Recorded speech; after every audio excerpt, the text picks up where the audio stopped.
Well, hello everyone. My name is Ciyadh, and in today's video, I'm going to give you a brief overview of the history of the guitar. As you may know, the guitar is an incredible instrument with a deep and rich history, one that spans many years and across the globe. The guitar that we have all come to know and love today did not always look or sound like it does today. One of the guitar's closest relatives is the viola. As you can see from the picture, the viola is a small plucked instrument with a general overall structure that would eventually make its way to the guitar. The viola was most popular in Italy and Spain during the Renaissance, and the largest versions of this instrument had up to 6 courses. The 4-course guitar was a bit smaller than the viola, but still wildly popular. Alonso Mudara was one of the composers for the 4-course guitar. And then from the 4-course guitar, we go to the 5-course guitar. Toward the later part of the 17th century and the beginning of the 18th century, the popularity of the guitar diminished ever so slightly as many great composers from the Baroque period started to compose music for the lute. The beginning of the 18th century and the classical period, though, kind of reestablished the guitar as an instrument to be written for. And like I mentioned earlier, there is no exact point at which the guitar went from being a 5-course instrument to an instrument with 6 single strings. But it was probably around the early 1800s where the guitars had come to only have, or mostly have, 6 single strings. During this time that the 6-string guitar became popular, composers such as Fernando Sor, Dionisio Guado, Mario Giuliani and his daughter Emilia Giuliani, Matteo Carcassi, all really elevated their writing and artistic expression for the guitar. In fact, their music was so great that we still learn it today. Towards the second half of the 1800s, composers like Madame Sidney Pratton and Julio Burgundy helped to usher the guitar into a new musical period and style, the Romantic period. Just before the start of the 1900s, though, one of the largest style changes to the physical instrument took place through luthier Antonio de Torres. His experimentation with the guitar led to the following: a larger overall size, an established string length, and the use of 7 struts radiating from below the sound hole, known as fan strutting. And in his experimentation, strings would also begin to pass over the saddle. Just as the physical characteristics of the guitar changed, the music of the guitar changed as well. Francisco Tárrega, who played one of Torres' guitars, popularized many of the guitar techniques that we still use now, including how we sit with the guitar and the use of certain types of strokes. In the years following, the early 20th century proved to provide the guitar with the stability it needed to thrive and to become more accessible to people to play. Joaquin Turina, Federico Moreno Troba, and Joaquin Rodrigo all produced works for Andrés Segovia. Many of you may know of Andrés Segovia, and that he helped to vastly expand the modern guitar repertoire and helped widen the audience of the instrument in many parts of the world. Agustín Barrios Mangre and Hitor Villalobos, Manuel Maria Ponce all made significant contributions to the guitar repertoire in their own right, largely by incorporating folk musics into their guitar compositions. Another important thing to mention is that guitarists did not start using nylon strings, the ones that we all use today, on classical guitars anyway, until about the 1940s.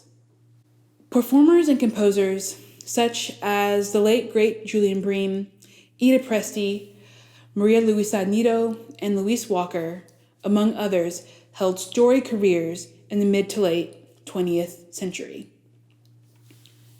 Guitar makers such as Hermann Hauser and Jose Ramirez III continued to innovate the way that guitars were built, therefore really increasing their sound and the love that people have for them. There you have it, the history of the guitar in under 6 minutes.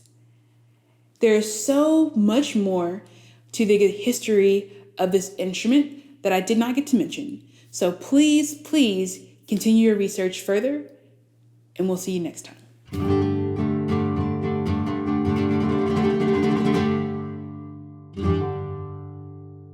To be a musician is to be an artist of both sound and time, and today we'll talk all about time and introduce rhythmic notation. We'll learn about whole notes, half notes, quarter notes, and eighth notes, and just like every light casts a shadow, we'll also talk about rests and how we notate silence in music. Okay, let's take a look at our beautiful rhythm tree and notice a few things. We have an open circle, which we'll call a whole note, and it's going to get 4 counts. So what do I mean by counts? Simply, we're going to sing or play a note and we'll simultaneously track a foot tap or a finger snap or a metronome. So, for example, I have this nifty, though sometimes annoying device called the metronome, which is going to keep track of the beat.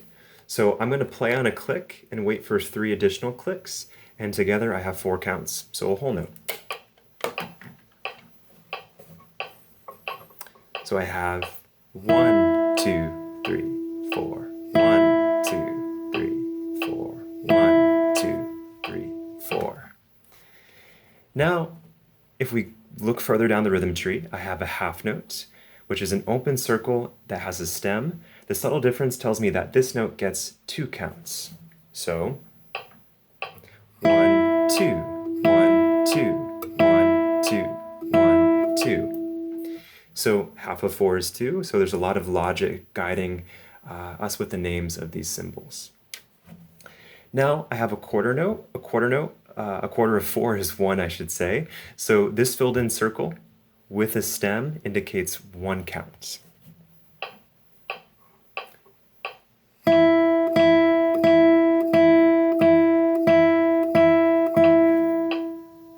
So an eighth note is going to be a filled in circle with a stem and a flag up top.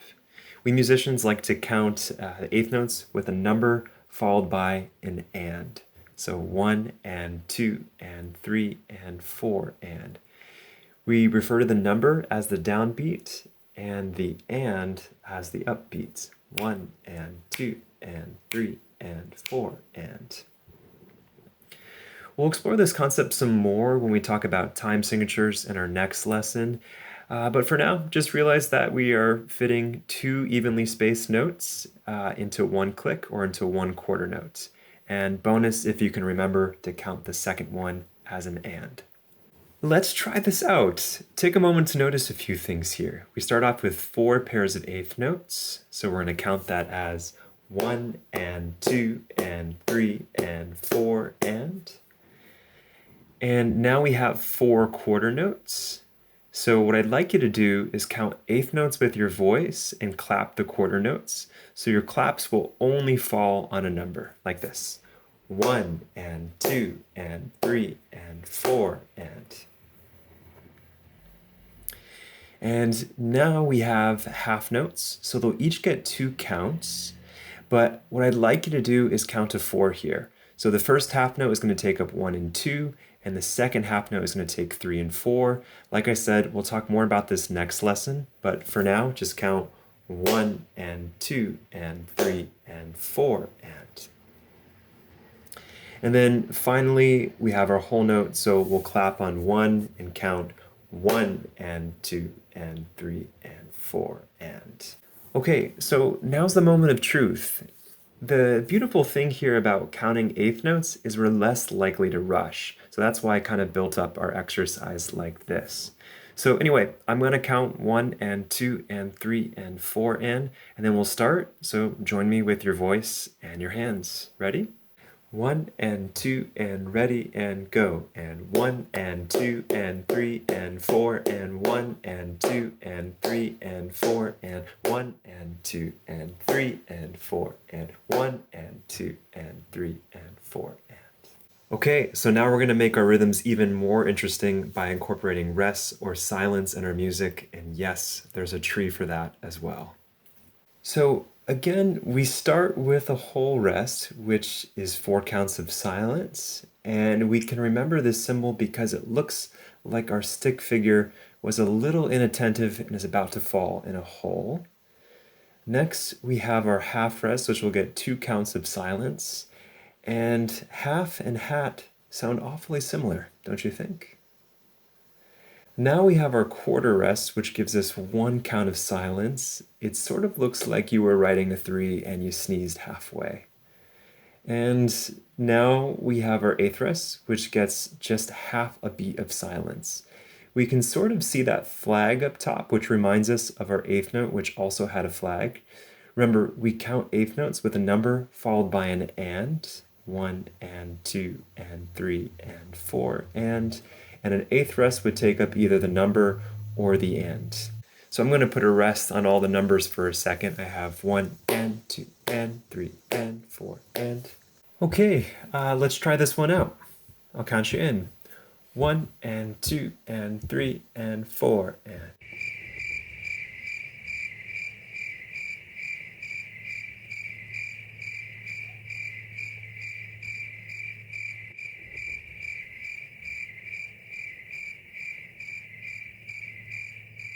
You did so great. That was awesome. Let's try another one. All right, I'm going to simplify my counting, so do your best to follow my example. And in the next lesson, we'll talk more about time signatures, which is going to make things a little bit clearer. So for now, take a moment. We see that we have 3 quarter notes. They're going to take up 1 count. And I have several eighth notes here. I count the first one as a 1 and the second one as an and. I'm fitting 2 notes into 1 beat. Here's my quarter rest. It's the 3 that sneezed, so it's going to take up 1 beat of silence.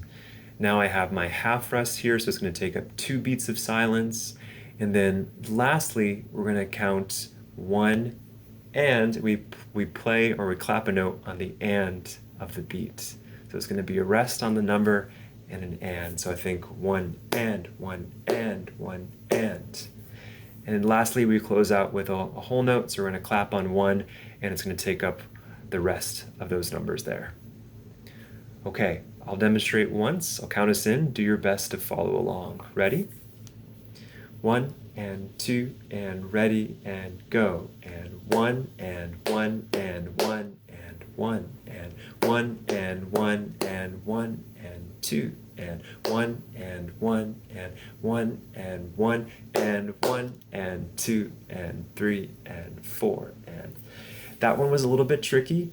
Keep repeating it. Keep going back until you feel confident. Our sense of time and command of rhythm are probably our most important assets as a musician.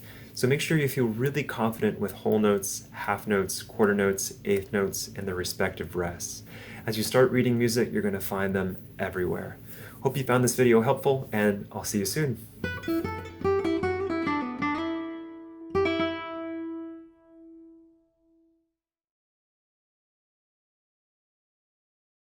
Once you've worked so hard to establish a good, healthy, upright posture with your instrument, you need something to help put the instrument where it needs to be. The classic is the footstool. Here's a folding footstool from Ultra, which has gotten a lot of mileage and is my old go-to. When anything else feels a little weird, I go to the footstool. It always feels like home. But not the greatest thing for me with my lower back, and sometimes I just don't like having one leg pitched up much higher than others. To that end, there's all sorts of devices that we can attach to the guitar. I probably have had 4 or 5 different suction cup devices over the years. There's a lot of suction going on here right now. This is the Ergo Play, the Tappert design that suctions on the side. This one's pretty cool.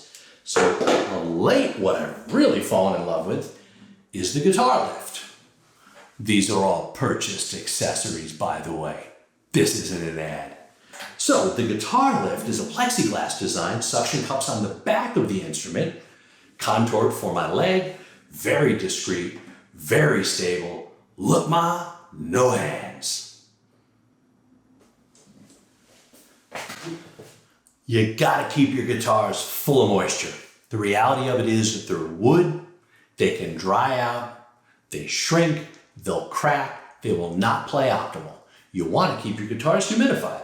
I live in the desert. I struggle with that. I have a humidifier in my room. There's a whole history of various types of humidifiers that I've used and continue to use to keep a bit of moisture inside the guitar, the majority of which operate via sponges. This is a little humidifier that goes in the sound hole. There's a little sponge inside that I put water in. In the desert, I change that one about every hour. There are types that sit inside your sound hole and also have a little sponge inside that I change about every hour here in the desert. There are case humidifiers that, when activated and used with distilled water, can last a bit longer, particularly in a good case if you keep your case humidified. These I would change maybe every other day. Then the Oasis also hang inside the sound hole, a little gentler in my opinion on the strings. There are some gel crystal material inside that absorb the moisture. And then the cool thing is the moisture will give off in the tube through the fabric. And eventually it shrinks up, much like a toothpaste roll as it gets dry. So visually you can see when you need to fill it.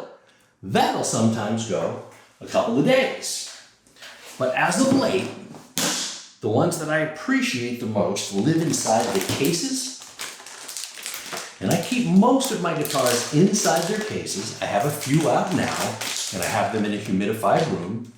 But Bova makes these lovely little humidity packs that go in little pouches that then live inside of your case. And these can last me months, depending where you live and your climate, maybe even longer. And they're both ways. So if you live in a really moist environment or your humidity is high, then it'll actually absorb some of the humidity. So it will not just put moisture into your guitar, but it would take some back out. So it gives and takes. We've stumbled upon my string box here for the humidity pack. Inside the string box, I should say everywhere, I have little microfibers to keep my strings clean, to keep my hands clean. I just swipe off the sweat on the strings and polish up the guitars. I have these everywhere. Little electronic string tuners. I love my Nomad guitar polish to keep the fingerboards clean, to keep the guitar itself clean. Everyone needs a pick pouch. This is a memory lane pick pouch that probably is worthy of an episode in and of itself as we walk around and look at some pretty famous picks in here. Buddy Guy amongst them, Eric Clapton. I think there's even an Yngwie Malmsteen in here somewhere. We'll come back to this. While I have the string pack out, I should show you that strings never break on your way to the guitar store to buy strings. Strings always break right before a performance, before a lesson, before a recording, before anything important when it's inconvenient to go and get strings. Stock up on strings, my friends. I have this one organized for some of the different types of instruments that I play. There's a lot of different types of classical strings in here. There's a lot of different types of Selmer McAfee strings in here. I have jazz strings, electric strings, steel strings. Keep them organized, I keep them safe. Most importantly, I keep them here at home for when I need them. Tell us what accessories you use. What accessories would you like to know more about? Send us some photos of your accessories. Tell us your favorite item. Send us an email. GFAtv@guitarfoundation.com.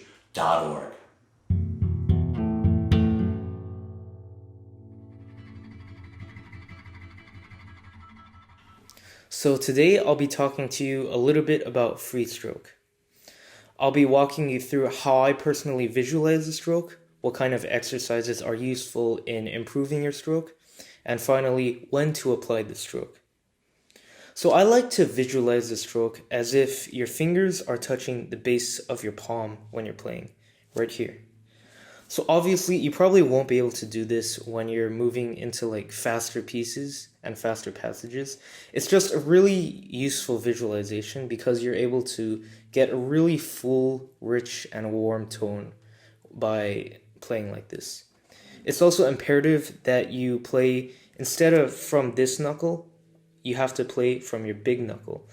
This way you'll be able to put more strength into pushing the string in, and that'll give you a very nice tone. So I'll give you a little demonstration.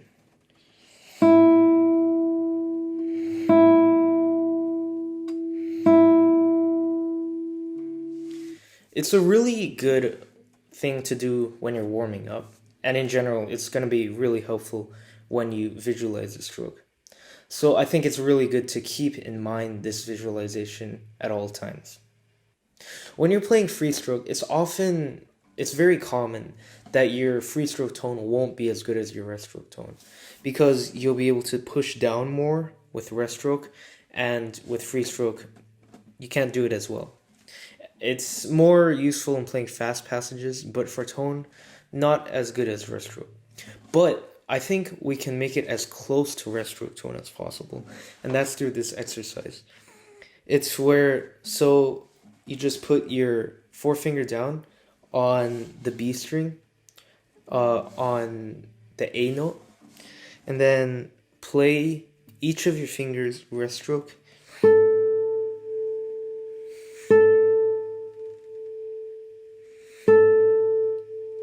And try to imitate that sound with your free stroke.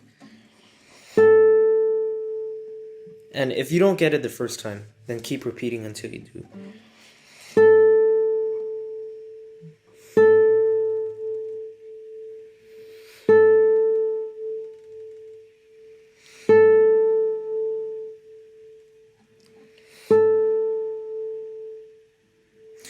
I find this to be an incredibly helpful exercise because you'll be able to really quickly actually improve your free stroke tone. This is an exercise I still do every day when I warm up. The second exercise I'll be showing you today trains more finger dexterity rather than tone. I've been doing this exercise since I was really young, and I think it played a major part in the development of my free stroke technique. So it's rather simple. They're E major arpeggios. You start in this position with the second finger on the A string, the third finger on the D string at E, and the first finger on the G string at G sharp. And you basically play, and then move up again, then move down. So just, and then you shift to the second position where you place the third finger on the A string at C sharp, the fourth finger on the D string at F sharp, and the first finger on the G string at A. And repeat this. Same thing. So you get,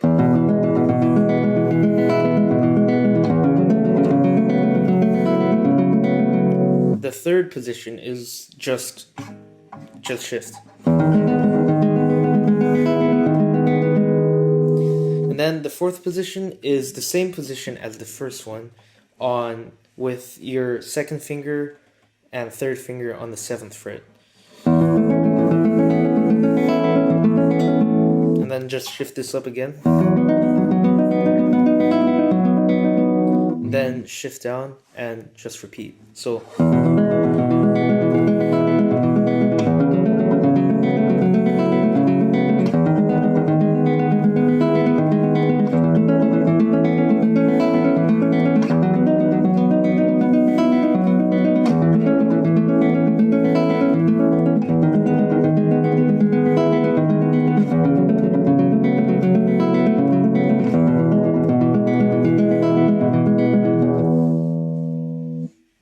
So I'll be closing off this video with when you should apply free stroke.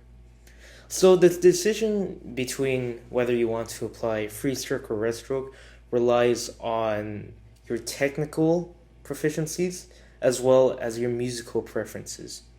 So the first thing is, with, in general, beginner pieces or much simpler pieces rely on rest stroke because they're generally one line and it's much simpler to use rest stroke.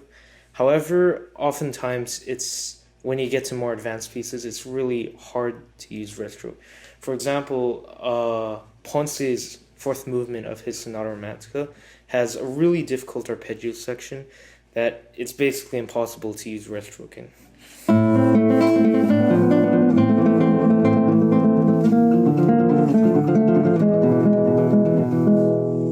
It's just a little portion of it.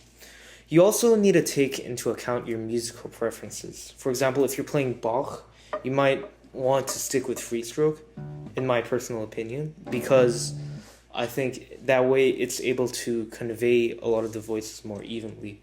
Like,